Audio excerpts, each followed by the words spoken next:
எரிபொருள் விலையேற்றத்துடன் பாதிக்கப்பட்டிருந்த கிழக்கு மாகாண மீனவர்களின் பொருளாதாரம் வலைகளில் சிக்கிய ராட்சத திருகை மீன்களின் விற்பனையினால் துளிர்விட ஆரம்பித்துள்ளது. இது அம்பாறை கல்முனை கடற்கரை. கடந்த சில நாட்களாக கடலுக்கு செல்லாத இந்த பகுதி மீனவர்கள் பெரும் எதிர்பார்ப்புடன் தமது தொழிலை மீள ஆரம்பித்தனர். தாம் எதிர்கொண்டுள்ள பொருளாதார சுமையை சுமந்தவாறே இந்த பகுதி மீனவர்கள் ஆழ்கடலுக்கு செல்ல ஆரம்பித்தனர். வழமை போல் ஆழ்கடலில் வலைகளை போட்ட இந்த மீனவர்களின் வலைகளில் இவ்வாறான ராட்சத திருக்கை மீன்கள் வந்து சிக்கின.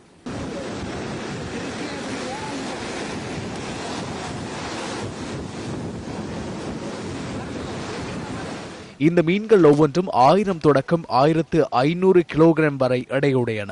இவைகள் லட்சக்கணக்கான ரூபாய்களுக்கு விற்கப்படுவதாக எமது செய்தியாளர் தெரிவித்தார். பாரிய சிரமங்களுக்கு மத்தியிலேயே தாம் இந்த வகை மீன்களை பிடிப்பதாக மீனவர்கள் குறிப்பிடுகின்றனர். பொருளாதாரத்தில் வீழ்ந்து கிடந்த கல்முனை மீனவர்களின் வாழ்வில் ராட்சத திருக்கை மீன்கள் மறுமலர்ச்சியை ஏற்படுத்தியுள்ளன என்றால் அது மிகையாகாது.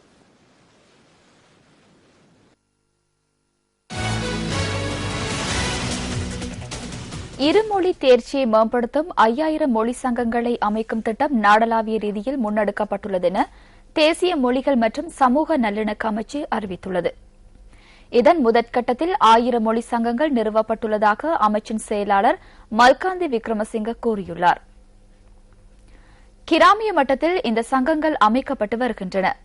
மக்கள் தமது தாய்மொழிக்கு புறம்பாக இரண்டாம் மொழியையும் அறிந்திருக்க வேண்டியது அவசியம் என்ற அமைச்சர் வாசுதேவ நாணேக்காரவின் நோக்கத்துக்கு அமைய மொழி சங்கங்களை அமைக்கும் திட்டம் முன்னெடுக்கப்பட்டுள்ளது.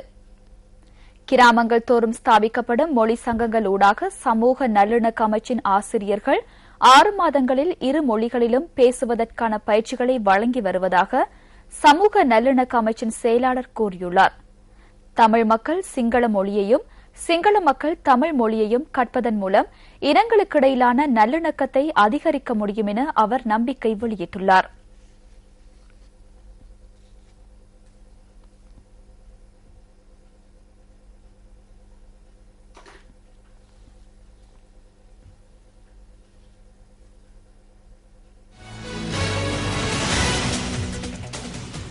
கதிர்காமம் தம்மென்னாவா பகுதியில் அனாவசியமாக தங்கியுள்ள வெளிநபர்களை அங்கிருந்து வெளியேறுமாறு போலீசார் அறிவுறுத்தல் விடுத்துள்ளனர். மக்களின் முறைப்பாடுகளை கருத்திற்கொண்டு நேற்று பிற்பகல் லுணுகம்பிகர போலீசார் ஒலிபெருக்கிகள் வாயிலாக இது தொடர்பான அறிவித்தலை விடுத்ததாக போலீஸ் ஊடக பேச்சாளர் போலீஸ் அத்தியட்சகர் அஜித் ரோஹன கூறியுள்ளார். தற்போது தம்மென்னாவா பகுதிக்கு வெளிப்பிரதேசங்களில் இருந்து சென்றுள்ள சிலர் மாணிக்கக்கல் அகழ்வதற்காக ஓடைகள் மற்றும் ஆறுகளை சேதப்படுத்துவதாக மக்கள் போலீஸ் நிலையத்தில் முறைப்பாடு செய்துள்ளனர். இதேவேளை கதிர்காமம் தம்மென்னாவா பகுதியில் மேலும் ஒரு மாணிக்கக்கல் படிமம் உள்ளதாக பரவிய வதந்தியால் அந்த பிரதேசத்தில் நேற்று அமைதியின்மை ஏற்பட்டது. இந்த வதந்தி காரணமாக சுமார் 10,000 பேர் தம்மென்னாவா காட்டு பிரதேசத்தில் கூடியதாக தேசிய ரத்தினக்கல் மற்றும் தங்காபரண அதிகார சபை தெரிவித்துள்ளது. ஏற்கனவே மாணிக்கக்கல் படிமம் கண்டுபிடிக்கப்பட்ட காணிக்கு அருகேயுள்ள காட்டுப்பகுதிக்கு விரைந்த பல்வேறு வயதிலைக்குட்பட்டவர்கள் மாணிக்கக்கல் அகழ்வில் ஈடுபட்டதாகவும் கூறப்படுகிறது.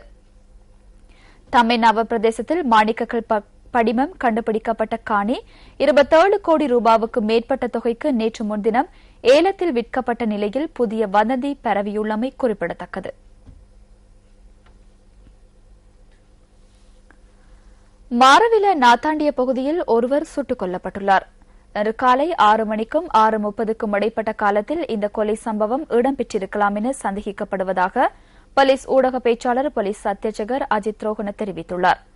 நாத்தாண்டிய கோனி பாலம் அருகில் துப்பாக்கி பிரயோகத்தை மேற்கொண்ட சந்தேக நபர்கள் தப்பிச் சென்றுள்ளனர். கொலை செய்யப்பட்ட நபர் தலைக்கவசம் அணிந்திருந்த போதிலும் மோட்டார் சைக்கிள் சம்பவ இடத்தில் காணப்படவில்லை என போலீசார் தெரிவித்தனர். கொலை செய்யப்பட்டவரின் மோட்டார் சைக்கிள் சந்தேக நபர்களால் கொண்டு செல்லப்பட்டுள்ளதா அல்லது அவர் வேறொருவரின் மோட்டார் சைக்கிளில் அங்கு வந்திருந்தாரா என்பதை கண்டறிவதற்கான விசாரணைகளை போலீசார் ஆரம்பித்துள்ளனர். கொலை சம்பவத்துடன் தொடர்புடைய சந்தேக நபர்களை கைது செய்வதற்கான விசாரணைகளும் முன்னெடுக்கப்பட்டுள்ளன.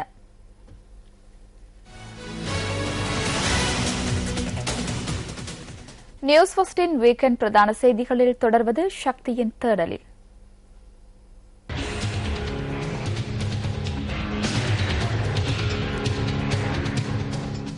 நாட்டின் வீதி கட்டமைப்பு பல பகுதிகளிலும் சீர் செய்யப்பட்டு வருகின்ற நிலையில் இவ்வாறான வீதி கட்டமைப்புகளையும் காண முடிகிறது.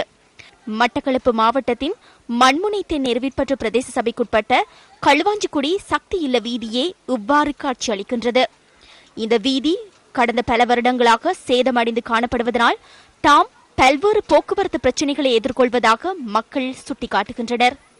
இந்த வீதியில் அரசு நிறுவனங்கள் கல்விக்கூடங்கள் என்பன காணப்படுவதாகவும் மக்கள் தெரிவிக்கின்றனர். தற்போது பாதைன்னு சொன்னா அந்த பாதை மிகவும் குன்றும் குழியுமாக காணப்படுகின்றது. இந்த பாதையில் ஏராளமான பிள்ளைகள் வேலை செய்கின்ற நிறைய பேர் பயணிக்கிறார்கள். முக்கியமாக இலவச கல்வி நிலையம் கூட இருக்கின்றது. அங்காலே பாத்தீங்கன்னு சொன்னா பஸ் போக்குவரத்து மத்திய நிலையம் இருக்கின்றது. இடையிலே சிறுவர் பராமரிப்பு நிலையம் இருக்கின்றது. இந்த பாதையிலே சிறுவர்கள் முதல் பெரியவர்கள் வரை எல்லாரும் பயணிக்கிறார்கள். ஆனால் பாதை உரிய முறையில் இங்கு காணப்படவில்லை.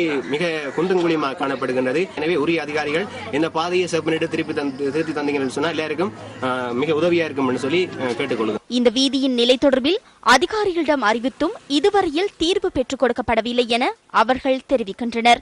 காலத்துல பள்ளங்குழியா இருக்கிறதால இந்த ரோட்டால போயலாம் இருக்கி நோயாளிகள் இந்த ரோட்டால கொண்டு போறேன்டா இது கடும் கஷ்டமா இருக்கு. நோயாளிகளுக்கு வருத்தம் கூடுது. ஏனென்றா இந்த ரோட்டால கொண்டு போறதுக்கு சரியான சிரமமா இருக்கு. நேரம் கூட செல்லுது.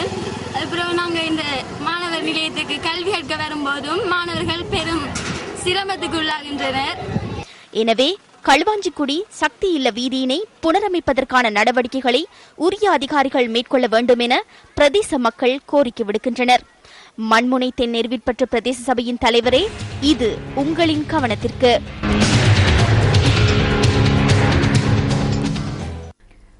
நாட்டில் 2003ஆம் ஆண்டு முதல் 2011ஆம் ஆண்டு வரையான காலப்பகுதியில் மோட்டார் வாகன பதிவு மற்றும் பாவனை சுமார் 23 லட்சத்தால் அதிகரித்துள்ளது. கடந்த ஆண்டு 5,25,421 மோட்டார் வாகனங்கள் பதிவு செய்யப்பட்டுள்ளதாக மோட்டார் வாகன திணைக்களம் குறிப்பிட்டுள்ளது. இதேவேளை 2010ஆம் ஆண்டில் பதிவு செய்யப்பட்ட வாகனங்களை விட 1,00,000 வாகன பதிவு அதிகரித்துள்ளதாக அரசாங்க தகவல் திணைக்களம் கூறியுள்ளது. 2011ஆம் ஆண்டில் அதிக மோட்டார் சைக்கிள்கள் பதிவு செய்யப்பட்டுள்ளதுடன் அந்த எண்ணிக்கை 2,03,311 பதிவாகியுள்ளது. அத்துடன் 1,38,426 முச்சக்கர வண்டிகளும் 57,886 மோட்டார் வாகனங்களும் பதிவு செய்யப்பட்டுள்ளதாக குறிப்பிடப்பட்டுள்ளது. இதேவேளை 4,248 பஸ்கள் பதிவு செய்யப்பட்டுள்ளதாக மோட்டார் வாகன திணைக்களம் மேலும் தெரிவித்துள்ளது.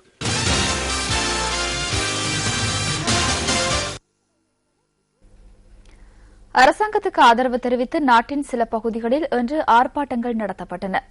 ஜெனீவாவில் நடைபெறவுள்ள மனித உரிமைகள் பேரவையின் கூட்டத்தொடரில் இலங்கைக்கு எதிராக கொண்டுவரப்பட உள்ள பிரேரணையை கண்டித்தே இந்த ஆர்ப்பாட்டங்கள் ஏற்பாடு செய்யப்பட்டிருந்தன. புலத்சிங்கள நகரில் இன்று முற்பகல் இந்த எதிர்ப்பு நடவடிக்கை முன்னெடுக்கப்பட்டது.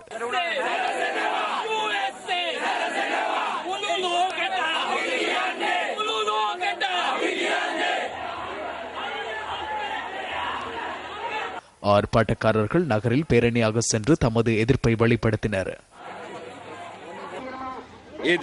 பெறப்பட்ட வெற்றியை அடுத்த சந்ததியினருக்கும் பெற்றுக் கொடுப்பது எமது பொறுப்பாகும். இது எந்த ஒரு கட்சிக்கோ பிரிவிற்கோ மட்டுப்படுத்தப்படவில்லை. அது நாட்டை பிரதிநிதித்துவப்படுத்தும் அனைவருடைய பொறுப்பாகவே நாம் காண்கின்றோம்.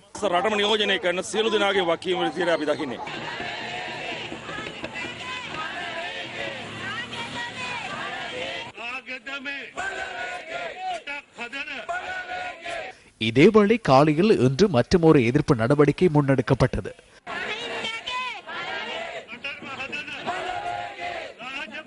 காலி யக்களமுள்ள மாக்கும்புர சந்தையில் கூடிய ஆர்ப்பாட்டக்காரர்கள் பேரணியாக யக்களமுள்ள நகரை வரை சென்றடைந்தனர். ஜனாதிபதி மஹிந்த ராஜபக்ச இந்த நாட்டை காப்பாற்றிய தலைவராவார். அவரின் உன்னதமான தலைமைத்துவம் இந்த நாட்டிற்கு தேவை என்ற விடயத்தை நாம் நினைவுபடுத்துகின்றோம்.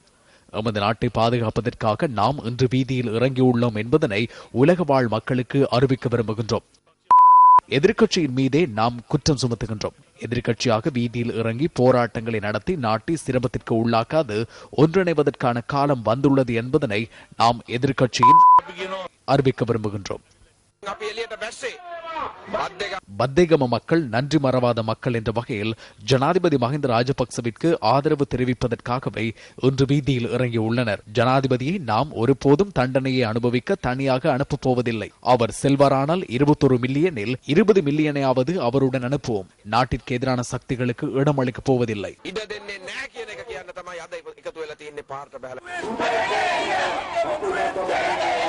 மற்றொரு எதிர்ப்பு நடவடிக்கை நாரமல்ல பகுதியில் இன்று முன்னெடுக்கப்பட்டது.